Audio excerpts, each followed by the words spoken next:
चित्रकूट गिरी करहु निवासु तह तुमार सब भांति सुपासु। राम की नगरी चित्रकूट में हम पहुंच गए हैं अपनी टीम के साथ, आपको दिखाने कि आखिर चित्रकूट जो कि दो राज्यों की सीमा जिसे लगती हुई है, दो राज्यों के बीच में है, एक तरफ उत्तर प्रदेश तो दूसरी तरफ मध्य प्रदेश, और इसीलिए यहाँ के मुद्दे भी अलग हैं, यहाँ पे लोगों की सोच भी कुछ अलग है, भाषा थोड़ी सी जुदा है, और इसीलिए यहाँ की जो बोली में लोग बोलेंगे वो सबसे ज्यादा दिलचस्प होगा ये जानने के लिए कि आखिर चित्रकूट इस चुनाव में कहां पर आकर खड़ी है नगरी, और यहां पर अब लोगों की सोच इस चुनाव में क्या कहती है। तो आइए जानने के लिए चलिए हमारे साथ।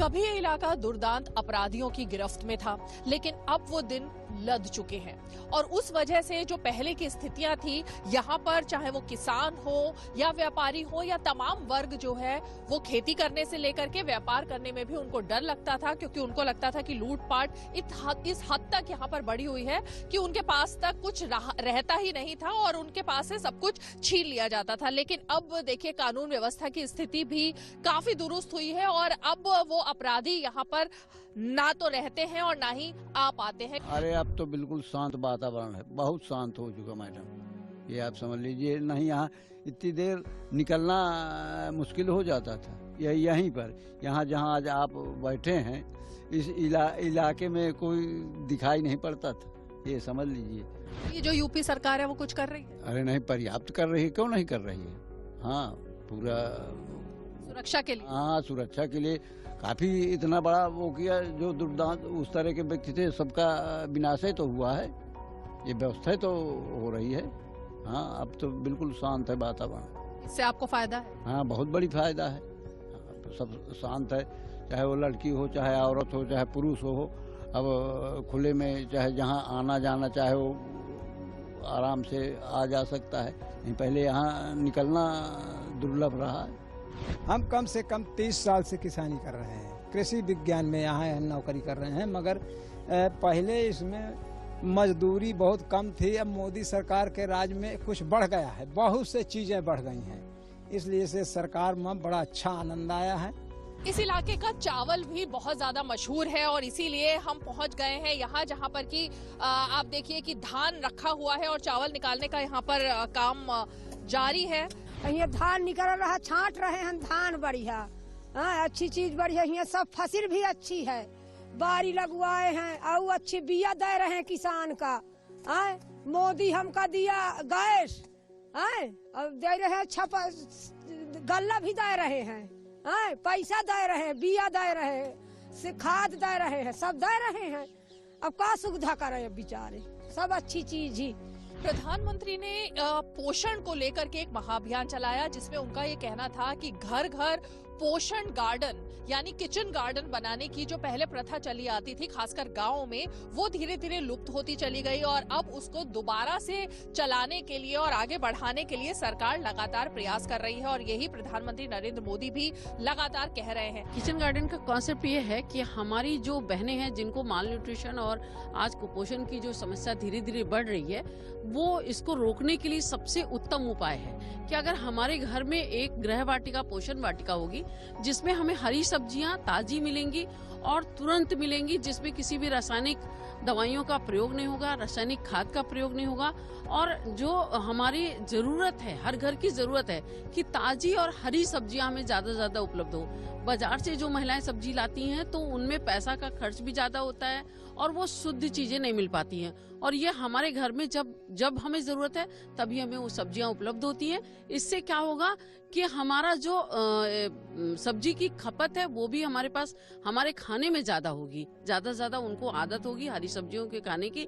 नहीं तो केवल आलू का उपयोग होता है घरों में या दाल का होता है, सब्जियां एकदम कम हो जाती हैं। इसी की वजह से आज जो एनीमिया है और माल न्यूट्रिशन की जो समस्या हो रही है, उसकी वजह से ये सारी समस्याओं को देखते हुए माननीय प्रधानमंत्री जी का कहना है कि हर घर में पोषण वाटिका हो, जिनमें उनको फल भी मिले, जिसमें सहजन की जो हमने लगाया हुआ है सहजन मिले, उनको अमरूद भी मिले, करौंदा मिले जिसमें विटामिन और आयरन सबसे ज्यादा है, पपीता भी मिले और उनको पपाया भी मिले, ऐसी सारी चीजें, सारे फल मिले, सारी सब्जियां मिले, जिससे उनकी आर्थिक बचत भी हो और उनको जो न्यूट्रिशन चाहिए, जो पोषण चाहिए, वो पोषण भी उन्हें मिले। आप कितने खुश हैं सरकार की योजनाओं से? क्या लग रहा है सरकार के बारे में? हम सारी योजनाएं किसानों के हित में हुई, मतलब किसानों को सम्मान निधि दी गई, उसमें खाद बीज की सारी व्यवस्था हुई, गैस उज्ज्वला योजना चली,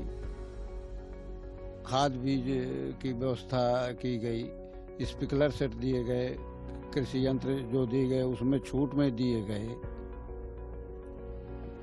और मतलब आवास योजना दी ही गई, गरीबों को अन्न योजना दी गई। वो सब सारे किसानों के ही हित में अच्छा कार्य किया और कर रहे हैं। जो भी कार्य हुए हैं वो सारे किसानों के हित में है, ऐसा कुछ नहीं।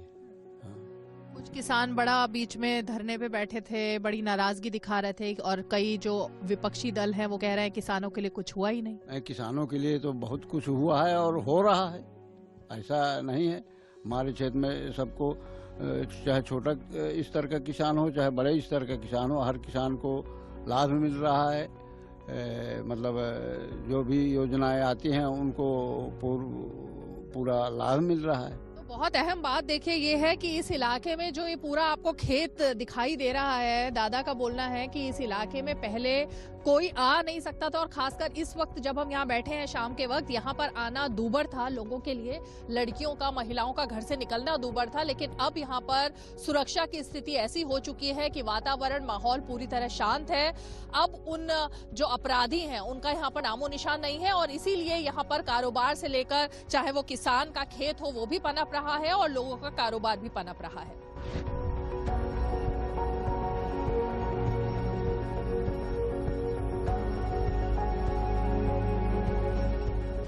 बहुत से लोग ऐसे होते हैं जिनके पास पट्टे पर तालाब भी होते हैं या फिर कि उनके पास इतना बड़ा इलाका होता है अपने पास घर के बाहर कि वो छोटे छोटे तालाब में मछलियां पालन कर सके। और उन्हीं के लिए खेती तालाब योजना भी जो सरकार की है उसका प्रभाव यहाँ पर दिखाई दे रहा है। मत्स्य उद्योग, मत्स्य पालन उद्योग को किस तरह से आगे बढ़ाया जा रहा है और इसकी दिशा में किस हद तक काम हो रहा है या फायदा पहुंच रहा है, उस पर जरूर यहाँ पर हम देखने के लिए पहुंचे हैं।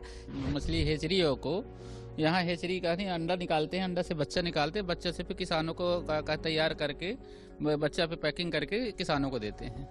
हाँ, किसान ले जाते हैं यहाँ से, तो उसमें अच्छा बड़े लाभ कमाते हैं। किस तरह का लाभ?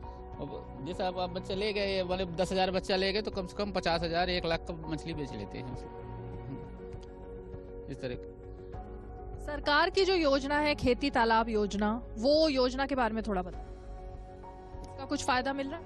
उसका फायदा मिल रहा है, उनको बड़े बढ़िया यहाँ से बेनिफिट मिल रहा है कि बच्चे ले जाते हैं, 1 साल में मछलियों को तैयार करके और मछली बेचते हैं तो बढ़िया का मार्केट में, नहीं तो बढ़िया उनको आमदनी होती है, उनमें पैसा बढ़िया कमाते हैं उसमें। तो बिल्कुल देखिए ये प्रयास जो है वो सफल होते हुए दिख रहे हैं और इसी वजह से हम कहेंगे कि अलग अलग तरीके से जो किसान हैं उनको मुनाफा मिले, उनको फायदा मिले, चाहे वो किसी भी तरीके से खेती कर रहे हो या खेती के उपाय जो नए नए निकालने की कोशिश हो रही है उनसे फायदा लेने की कोशिश हो, ये तमाम चीजें जरूर यहाँ पर देखने को मिल रही हैं।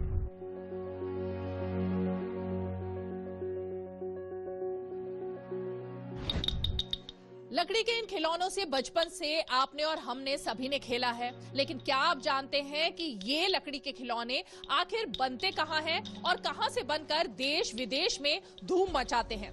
ओडीओपी सरकार की जो योजना है जिसके तहत एक जिला एक उत्पाद, यानी एक उत्पाद जो उस जगह का सबसे ज्यादा फेमस है और जहां से आजीविका लोगों की चलती आई है उसको बढ़ावा देने का काम हो रहा है। तो किस तरह लकड़ी के, और ये लकड़ी बता दें कि दूधी लकड़ी जो यहाँ पर पाई जाती है उस लकड़ी से खिलौने बनते हैं, कैसे बनते हैं वो भी हम आपको दिखाते हैं और किस तरह अब आगे बढ़ रहा है ये उद्योग इस योजना के तहत वो भी आपको दिखाने की कोशिश करते हैं। कितने सालों से इस काम में लगे? ये हमारी 4थी पीढ़ी इस काम में लगी हुई है। मेरे पिताजी को नेशनल अवार्ड, शिल्प गुरु अवार्ड, स्टेट अवार्ड बहुत सारे अवार्ड उन्हें मिल चुके हैं। मुझे भी स्टेट अवार्ड मिला है। और जब से ये ODOP जो है लॉन्च किया योगी सरकार ने, तब से खिलौनों की तो धूम मची है। कैसे धूम मची? जहाँ भी जाते हैं ये लकड़ी खिलौनों की पहचान एक अलग ही हो गई है, एक जनपद एक उत्पाद की वजह से। और हम इस बात के लिए योगी जी को तो धन्यवाद करना चाहते हैं। पहले में और अब में क्या अंतर दिख रहा है बलराम सिंह जी? आप तक की तो 4 पुश्तें इस काम में लगी हुई हैं। क्या पहले था और क्या अब है? पहले भी काम हो रहा था, लेकिन अब काफी तेजी से काम हो रहा है इसका। जो इससे लोग हट गए थे पुनः इस पे लौट रहे हैं। और ये CFC अगर यहाँ कंप्लीट हो जाए चित्रकूट में खिलौने की, तो योगी सरकार के बहुत बड़ा धन्यवाद करेंगे हम जो है।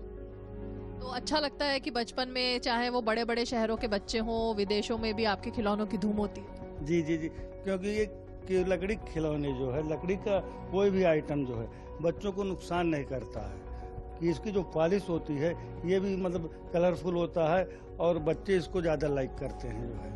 अब चित्रकूट खिलौने जहाँ जाते हैं इस समय तो काफ़ी जो है, जब से ODOP लॉन्च किया है तब से तो इसकी काफ़ी धूम मची हुई है। सरकार की तरफ से किस तरह की हेल्प मिल रही है? सरकार की तरफ से मिल रही है, प्रदर्शनियाँ जो मिल रही हैं, ट्रेनिंग भी आ गई हैं, ट्रेनिंग भी देते हैं बच्चों को। लगभग अभी 30 बच्चों को ट्रेनिंग दिया समर्थ पे। जी। समर्थ क्या है? समर्थ एक केंद्र सरकार की स्कीम थी, तो उसके तहत 30 बच्चे थे, उसमें उनको ट्रेनिंग दे चुके हैं।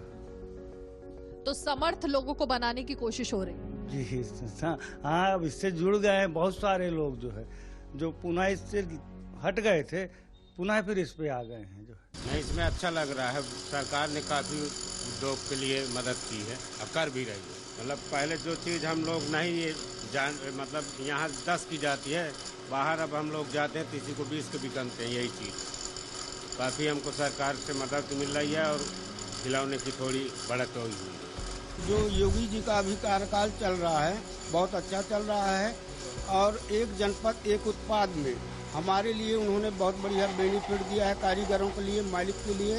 हर मतलब यहाँ जो भी आइटम बन रहे हैं दूर दूर जा रहे हैं, विदेश भी गए हैं, मलेशिया भी जाते हैं, मतलब हर प्रांत जा रहे हैं। मैंने जब से अपनी पढ़ाई खत्म की 97 में मैंने अपना ग्रेजुएशन कंप्लीट करने के बाद इस उद्योग से जुड़ गया। चूँकि ये लकड़ी के खिलौने का उद्योग हमारे चित्रकूट का एक घर घर का उद्योग है था और आज भी बना हुआ है। सरकार की पूर्व में जो सरकारें रहीं, इस उद्योग को जो है ध्यान नहीं दिया गया। तो मुझे लगा कि इस उद्योग को बढ़ाने के लिए सरकारें नहीं ध्यान दे रही, परंतु हम लोग जुड़ करके, युवा जुड़ करके इस उद्योग को आगे बढ़ाएं। तो इसी के तहत मैं इस धंधे से जुड़ गया और करीब 20-22 सालों से इस धंधे से लगा हुआ हूँ। 22 सालों में कितना आपने उतार चढ़ाव देखा इस उद्योग में चित्रकूट को लेकर? यही पहले क्या था कि जब हम लोग एग्जीबिशन वगैरह बामुश्किल से मिलती थी हम लोगों को, तो उस दौरान पे हम लोग जो है जाते थे, तो वो क्रेज नहीं था लकड़ी के खिलौनों का। और टेक्निकली हम लोग जो पिछड़ रहे थे, सरकार का जो वर्तमान में सरकार है उसका उद्देश्य एक जनपद एक उत्पाद के थ्रू यही है कि जो हम तकनीकी रूप से पिछड़ रहे हैं उसको उन्नत करके देश विदेशों में हमारा खिलौना जाए। चूंकि आज वर्तमान समय में चाइना मार्केट में हावी हो रहा है, खिलौना के मार्केट में, तो हम लोग जहां भी जाते थे तो चाइनीज खिलौनों के आगे हम लोगों के उत्पाद थोड़ा पिछड़ रहे थे, लोग बच्चे कम लाइक कर रहे थे। परंतु एक जनपद एक उत्पाद के तहत सरकार ने हमको टूल किट वितरण किया, या जो आर्थिक रूप से पिछड़ रहे थे लोन वगैरह के माध्यम से हमको सरकार ने प्रमोट करने का बहुत प्रयास किया है। और जो एक जनपद एक उत्पाद के तहत यहाँ पे कॉमन फैसिलिटी सेंटर का निर्माण अगर हो जाएगा, तो जो हम तकनीकी रूप से पिछड़ रहे हैं, जो हम एक ही प्रकार के खिलौने अभी बना रहे हैं, अगर वो तक नई मशीनें आ जाएंगी तो हम विभिन्न प्रकार के पजल्स वगैरह जैसे बच्चों के गेम है और स्किल डेवलपमेंट से संबंधित जो है बच्चों के कुछ गेम हो, कुछ लर्निंग गेम है जैसे, तो वो जो चीजें बनाएंगे तो हम चाइना वगैरह के जो खिलौने हैं उनको हम बहुत पीछे छोड़कर अंतर्राष्ट्रीय स्तर पे जो है अपने खिलौनों को ले जा सकते हैं। अभी आपको लगता है कि ये जो स्कीम है ODOP, ये घर घर में फायदा पहुंचा रही है? नहीं, जरूर। इस वर्तमान में आज करीब 500 घर चित्रकूट के इस लकड़ी के खिलौने उद्योग से जुड़ा हुआ है। और जब से सरकार की ये स्कीम लेकर के आई है, चाहे वो टूल किट योजना हो या प्रशिक्षण के माध्यम से हो, सरकार हम लोगों को प्रमोट कर रही है, बढ़ावा दे रही है कि इस उद्योग से हम दोबारा जुड़ें। इसके पूर्व में न यानी कितने कारीगर हमारे पंजाब वगैरह में जाकर के, बम्बई वगैरह में रह करके दूसरे कामों में जुड़ गए थे, किंतु जब से सरकार ये योजनाएं लेकर के आई तो वो कारीगर, और कोरोना की वजह से भी जो कारीगर चले गए थे तो वो फिर से आकर के इस उद्योग में जुड़े और उनको लगा कि नहीं, अब इस उद्योग से जुड़ करके हम काफी आगे बढ़ सकते हैं। ये बात बहुत अहम निकलकर सामने आई है कि ऐसे में जब दूसरे देशों की तरफ से हमारे बच्चों के खिलौनों की जो मार्केट है उसमें पैर जमाने की कोशिश हो रही है, तब भारत में बनने वाले खिलौने या फिर उत्पाद अपनी मार्केट में धूम मचाएं और उसमें अपने पैर उनके हिले नहीं बल्कि पैर जमा के रखें। वो यही इस योजना का अहम मकसद भी है और प्रोत्साहन देने के पीछे यही एक तरीके से कहेंगे कि संकल्प भी लिया गया है सरकार की तरफ से कि अपने प्रोडक्ट्स उसी तरह से बने रहें और खासकर जिन लोगों की आजीविका इसके साथ जुड़ी हुई है उनके घर भी चलते रहें और उनके लिए भी आत्मनिर्भरता वाला जो नारा है वो भी साकार साबित हो।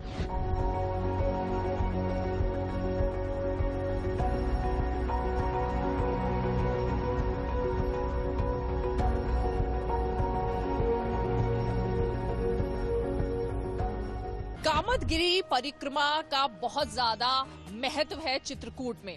दिलचस्प बात यह भी है कि जब आप ये परिक्रमा करते हैं तो कभी आप उत्तर प्रदेश की सीमा में होते हैं और कभी आप अचानक मध्य प्रदेश में प्रवेश कर जाते हैं।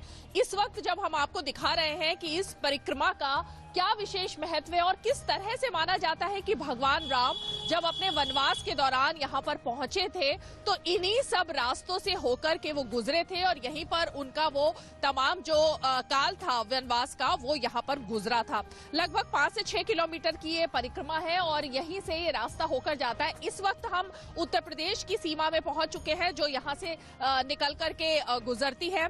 दो अहम बातें इस परिक्रमा को दिखाने के पीछे हमारी यही है आपको कि यहाँ पर असली जीवन जो है चित्रकूट का वो दिखाई देता है। साधु संतों से लेकर तमाम जो पर्यटक हैं वो यहाँ पर जब भी आते हैं तो परिक्रमा जरूर करते हैं और यही दिखाने के लिए और देखने के लिए हम भी इस वक्त यहाँ पर पहुंच चुके हैं इस परिक्रमा को करने के लिए। तो आप भी चलिए हमारे साथ।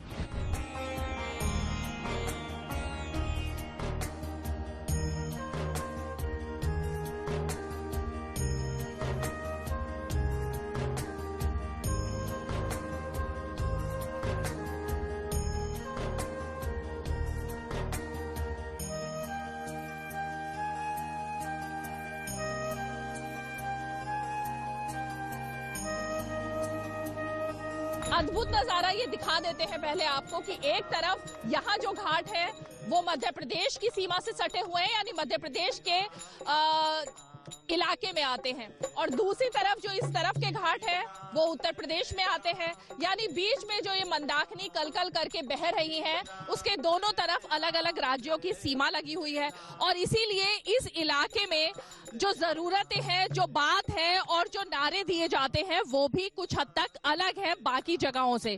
पानी की बात यहाँ पर होती है, हर घर जल की बात यहाँ पर होती है और तमाम ऐसी बातें होती हैं क्योंकि धार्मिक आस्था से जुड़ा हुआ है ये शहर और इसके अलावा पर्यटकों से जुड़ा हुआ है। तो क्या जरूरतें हैं और क्या बातें हैं यहाँ पर, यही जानने के लिए आइए आप भी जुड़ जाइए हमारे साथ।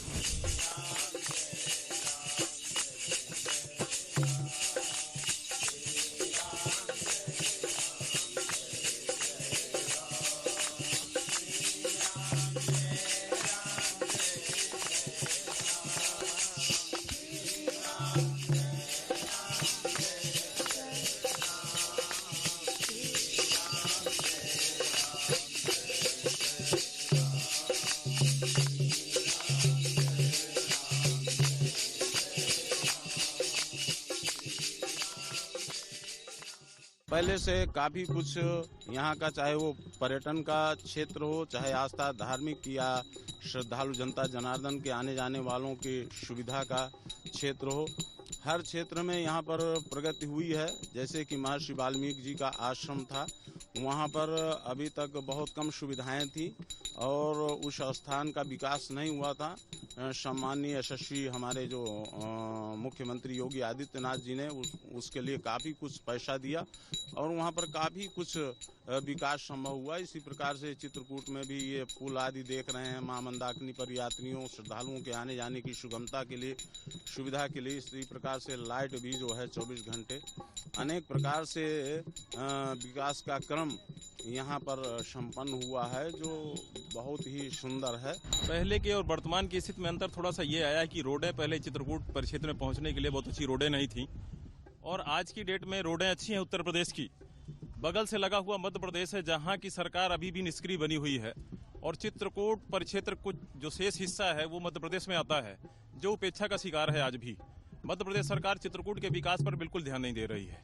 उत्तर प्रदेश सरकार का काफी फोकस चित्रकूट की ओर है और जो अनवरत चल रहा, हवाई पट्टी को लेकर, बस स्टैंड को लेकर इत्यादि काफी कार्य हुए हैं जो अनवरत अभी चल रहे हैं, जो संपूर्ण होने की स्थिति में भी हैं और आने वाले स्थिति में शायद चित्रकूट का भौगोलिक स्थिति कुछ और ही होगा। जैसे कॉरिडोर है, कॉरिडोर भी बुंदेलखंड से निकल रहा है। ऐसे देख करके चित्रकूट का विकास उत्तर प्रदेश से तो बढ़ रहा है पर मध्य प्रदेश से कोई सरकार का कार्य नहीं दिख रहा है। जो है मध्य प्रदेश की सरकार जो निष्क्रिय है, आप इस तरफ देख सकते हैं, ना कोई सफाई होती है। हालांकि ये भी ऐसा हमें समझ मालूम पड़ा है कि जो मंदाकिनी है ये मध्य प्रदेश में है, ये उत्तर प्रदेश में नहीं है, लेकिन सफाई उत्तर प्रदेश की प्रशासन करवाती है नाविकों को पैसा देकर। तो इस तरफ आप देख रहे हैं उनकी तरफ सफाई भी नहीं है। उधर लोगों को जाने में और स्नान करने में जब गंदगी रहती है तो कोई क्यों स्नान करेगा, इसलिए आप इधर देख रहे हैं इस तरह सभी प्रकार की सुख सुविधाएं हैं। महिलाओं के वस्त्र बदलने के लिए भी स्थान बना हुआ है और नहाने के सीढ़ियों में भी काई वाई की वो दिक्कत नहीं है, लोग आराम से स्नान करते हैं और यहाँ सुंदर घाट बने हुए हैं, सुंदर सुंदर नावें हैं। अब तो शासन प्रशासन की दृष्टि से देखा जाए तो काफी कुछ जो है प्रशासन भी चुस्त दुरुस्त रहता है कि पहले जो है सरकारी कामों में बहुत भ्रष्टाचार था। अब जो है अब अधिकारी भी डरने लगते हैं, अपनी जिम्मेदारी समझते हैं कि हमें अपना टाइम से काम करना है, नहीं तो एक ही काम के लिए काफी दिन तक जो है जूझना पड़ता था, कोई काम समय से पूर्ण नहीं होता था। इस सरकार में यही जो है थोड़ी से बदलाव समझ में आ रहा है। जैसे गुंडों का राज था, गुंडों का राज खत्म हो गया। बुंदेलखंड एक्सप्रेस भी बन रही है, कहने का मतलब विकास के कार्य हो रहे हैं। चित्रकूट में परिक्रमा का है, चौड़ीकरण है, गंगा जी की सफाई है, ये कार्य हो रहे हैं योगी जी के, उसमें बहुत अच्छे कार्य हो रहे हैं। देखिए, सबसे बड़ी चीज यह है कि किसी भी विकास के क्रम का जो शुरुआत है वह होती है शिक्षा से, और शिक्षा के क्षेत्र में जो अमूलचूल परिवर्तन विद्यालयों की दृष्टि से किए गए हैं मिशन कायाकल्प में। शिक्षकों की कमी थी, उसको भी लगभग पूरा करने का शासन ने प्रयास किया है। तो यदि व्यक्ति शिक्षित होगा तभी एक सभ्य समाज की स्थापना वो कर सकता है, और जब तक शिक्षा के महत्व को व्यक्ति तक ठीक प्रकार से नहीं पहुंचाया जाएगा, और शासन ने इस दिशा में शायद बहुत ही प्रगति का कार्य किया है कि मिशन कायाकल्प, मिशन शक्ति, ये दो जो बच्चों के अंदर और साथ में संस्कार, इन तीनों चीजों का समावेश कर महापुरुषों की जन्म जयंतियों को विद्यालयों में मनाना या प्रतिभाओं को निखारने के लिए विभिन्न खेल प्रतियोगिताओं का आयोजन करना, यदि इस स्तर से बच्चों को तैयार किया जाएगा तो निश्चित तौर पर आगे जो आने वाला हमारा भविष्य है वह सुदृढ़, समृद्ध और देश को विकास की दिशा में ले जाने वाला होगा। तो अहम बात ये देखने में आ रही है कि जो ऐसी जगहें हैं जहां पर कि पर्यटन को बढ़ावा देने के लिए खासकर धार्मिक आस्था से जुड़े हुए जो शहर हैं, उसमें चाहे काशी विश्वनाथ कॉरिडोर बनाने की बात हो, विश्वनाथ कॉरिडोर बनाने की बात हो, या चित्रकूट में भी साधु और संत समाज का अहम योगदान रहता है सरकार की योजनाओं को आगे बढ़ाने में और उनको लोगों के बीच तक पहुंचाने में। और यहाँ पर भी ये बात इन सबसे बात करके दिखाई दे रही है कि संत समाज उन सभी योजनाओं से कितना खुश है और कितना ये सोच रहा है कि विकास के लिए अपने शहर में उन्हें आगे बढ़ाने की बेहद अहमियत है और बेहद जरूरत भी है, और ये लोग उसको आगे बढ़ा भी रहे हैं।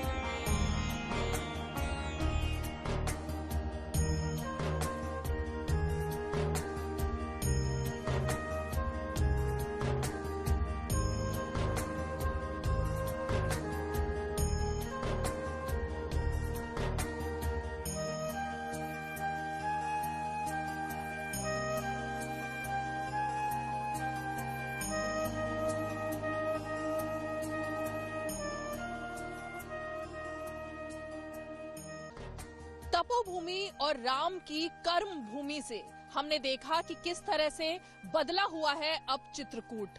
किसानों के लिए जो जो स्कीम्स आ रही हैं वो उन तक पहुंच पा रही हैं, योजनाओं का अब वो लाभ भी उठा रहे हैं।